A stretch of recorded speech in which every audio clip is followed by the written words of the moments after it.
अभी क्लास 6 हम exercise 6B से पहले प्री रीडिंग स्टार्ट कर रहे हैं। प्रोपोर्शन मैंने पिछले लेक्चर्स में भी आपको बताया कि जब टू रेशोज़ इक्वेट होती हैं, इक्विवेलेंट होती हैं, तो वो प्रोपोर्शन बनाती हैं। जैसे 2:3 है और 4:6 है, तो ये दोनों इक्विवेलेंट है, यानी इनका जो फ्रैक्शन एक प्रोपोर्शन आ रहा है ना, वो बिल्कुल सेम आ रहा है, रेशो इनकी बिल्कुल सेम आ रही है। यानी यहाँ अगर 2/3 अगर है, यानी 2 रेड बॉल्स हैं, 3 ब्लू हैं, तो यहाँ आप देखें इसी के मुताबिक 4 आ जाएंगे रेड बॉल्स और 6 आ जाएंगे जो ब्लू वाले हैं। यानी अगर 2 रेड थे तो 3 ब्लू थे। अगर हम 2 से इनको इंक्रीज़ करके 4 बना देते हैं रेड्स को, तो 3 ब्लू डबल होके 6 हो जाएंगे। ठीक है, यानी इनके अंदर जो एक मल्टीपल आ रहा है, यानी वो कितने गुना ये इससे ज़्यादा है, वो 2 टाइम्स ज़्यादा आ रहा है। डबल हम कर रहे हैं। रेड को 2 से डबल किया 4 हो गए, 3 को डबल किया 6 हो गए, जो 3 ब्लू थे उनको डबल किया 6 ब्लू हो गए, 2 रेड को डबल किया 4 रेड हो गए। यानी डबल हमने कर दिए, लेकिन इनकी रेशो बिल्कुल बराबर होगी। ठीक है, कैसे कि अगर हम अगेन इसकी कटिंग करते हैं तो ये 2 2s are 4, 2 3s are 6 नहीं होता, 2 की टेबल कटिंग है। अगेन 2/3 किसकी इक्वल आ गया, 2/3। सो नेक्स्ट पेज पे है page number 87। When 2 ratios are equivalent it constitute a proportion. जब 2 इक्विवेलेंट हो जाती हैं रेशियोज तो उनको प्रोपोर्शन कहते हैं। ठीक है, अगर हमारे पास 2 रेशियोज हैं, 4/5 is equal to 12/15। Equivalent fraction हमें लिखना आता है। 4 से 12, 4 3s are 12 हुआ था, तो 5 3s are क्या होगा, 15। ठीक है, तो ये दोनों जब इनको हम रेशियो और प्रोपोर्शन की फॉर्म में लिखेंगे, 4/5 होता है 4:5 या 4:5, और इक्वल साइन ये डबल कॉलन के साथ प्रोपोर्शन बना देता है, और 12:15 या 12:15 लिख दिया। ठीक है, अब इस प्रोपोर्शन के अंदर जो 4 और 15 है, यानी जो बिल्कुल पहला और आखिरी नंबर है, इनको एक्सट्रीम्स कहते हैं, और जो सेंटर वाले दोनों आ रहे हैं इनको मीन्स कहते हैं।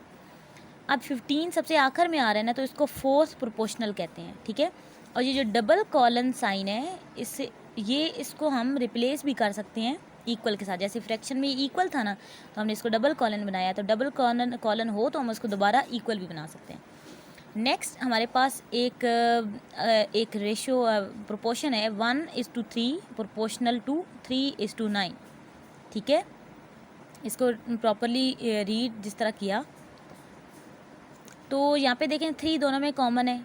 जब इसकी फ्रैक्शन बनाई तो इन दोनों की फ्रैक्शन आई 1/3, प्रोपोर्शन का डबल कॉलन का इक्वल बन गया, और 3/9 इससे बन गया। ठीक है, अब इसके अंदर ये जो 3 कॉमन आ रहा है, ये कॉमन है ना, तो इसको हम मीन प्रोपोर्शनल कहेंगे। ये क्योंकि सेंटर में आ रहा है, ठीक है, मीन्स में आ रहा है, सेंटर वाले एलिमेंट्स में आ रहा है, तो मीन्स प्रोपोर्शनल, मीन प्रोपोर्शनल इसको कहेंगे।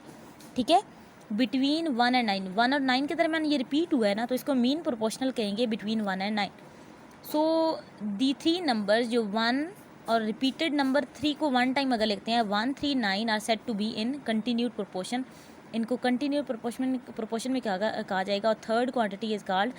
अब मीन कंटिन्यू प्रोपोर्शन में अब चूँकि 1 3 9 कंसिडर किए जा रहे हैं, 3 को जस्ट वन टाइम लिखा हमने, डबल करके नहीं लिखा, क्योंकि यहाँ 3 3 लिखा था, हम 1 टाइम लिख रहे हैं, तो यहाँ पे ये थर्ड नंबर आ जाएगा 9, ये थर्ड प्रोपोर्शनल कहलाएगा।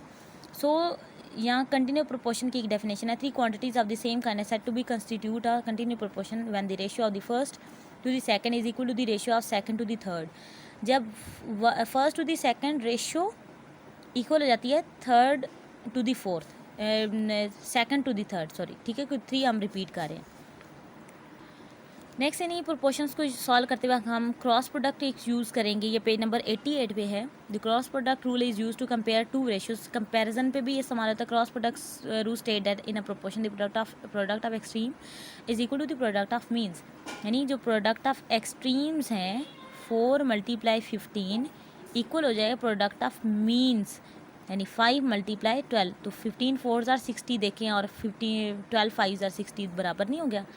ठीक है, तो जब हमने कंपैरिजन करना होता है, जैसे हमें अगर ये वाली रेशो एक दी है 2/3 या 2:4, अगर हमें गिवन है 3:5, या हमें 2 नंबर गिवन है। ठीक है, या अगर हमारे पास 2:3 है तो उसको जब फ्रैक्शन में लिखना होगा 2/3 ना, यहाँ जब हम कंपैरिजन करना स्टार्ट करते हैं क्रॉस प्रोडक्ट के लिए तो ये फ्रैक्शन की लाइन नहीं लगानी, 2/3 यानी 2 और 3 लिखा, और नेक्स्ट हमें अगर रेशो दी गई है 4:5 तो ये 4/5 होगी, तो 4/5 हमने लिखा, इनका क्रॉस प्रोडक्ट यानी पहला 2 और 5 आपस में मल्टीप्लाई हो जाएंगे क्रिस क्रॉस में, ठीक है, मल्टीप्लाई हुए, 2 5 ज़ा 10, 4 3 ज़ा 12। अब इन दोनों का आंसर 10 आ रहा है, इन दोनों का 12, तो 12 बड़ा है ना, तो अब इस साइड पे हमारी कौन सी फ्रैक्शन थी 4/5, इट मीन 4/5 बड़ी हो जाएगी और 2/3 छोटी हो जाएगी।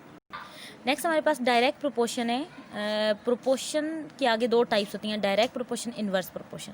डायरेक्ट प्रोपोर्शन में increase in one quantity leads to similar increase in other quantity. Direct relation आ रहा है, एक चीज़ अगर बढ़ी है दूसरी बढ़ी है, या अगर एक चीज़ डिक्रीज़ हो रही है it leads to the decrease in other quantity also, दूसरी भी डिक्रीज़ हो जाएगी, ठीक है। जैसे अगर हम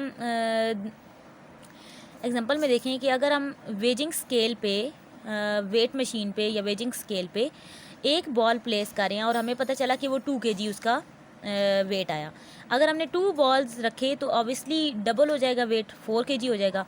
इट मीन्स जो नंबर ऑफ़ बॉल्स हैं और वेट है वो डायरेक्ट प्रोपोर्शन में है, कि जैसे जैसे बॉल्स इंक्रीज़ हो रहे हैं वेट भी इंक्रीज़ हो रहा है, ठीक है। नेक्स्ट पेज पे यहाँ पे देखें इन्वर्स प्रोपोर्शन क्या होता है कि an increase in one quantity leads to similar decrease in one quantity. Similarly, when increase one quantity decreases, it leads to an increase in other quantity.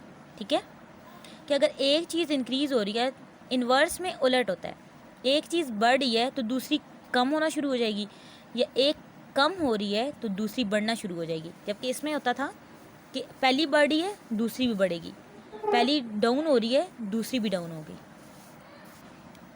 जैसे यहाँ पे है कि एग्जांपल में 4 कुक्स चॉप 50 वेजिटेबल्स इन 2 hours। 50 वेजिटेबल्स हैं जिनको 4 कुक्स यानी chef लगे हैं, 4 शेफ़ हैं और 2 घंटे में वो 50 वेजिटेबल चॉप कर रहे हैं।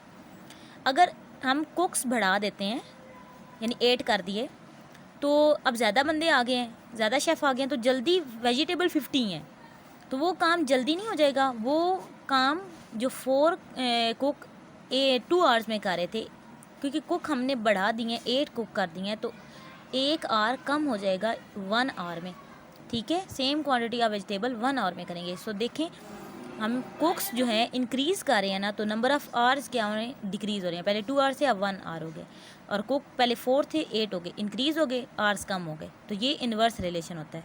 सो इंशाल्लाह नेक्स्ट लेक्चर हम एक्सरसाइज 6B स्टार्ट करेंगे, ठीक है। सो आप एग्जांपल्स भी देखिएगा जो इससे रिलेटेड है। अगर कोई चीज़ ऐसी कंफ्यूजिंग है जो आपको समझ नहीं आ रही, इजी चीज़ें हैं, देख लीजिएगा। अदरवाइज़ जब हम क्वेश्चन करेंगे तो मैं आपको बता दूंगी कि फ़लाँ एग्जांपल आपने इस क्वेश्चन से रिलेटेड करनी है, ठीक है।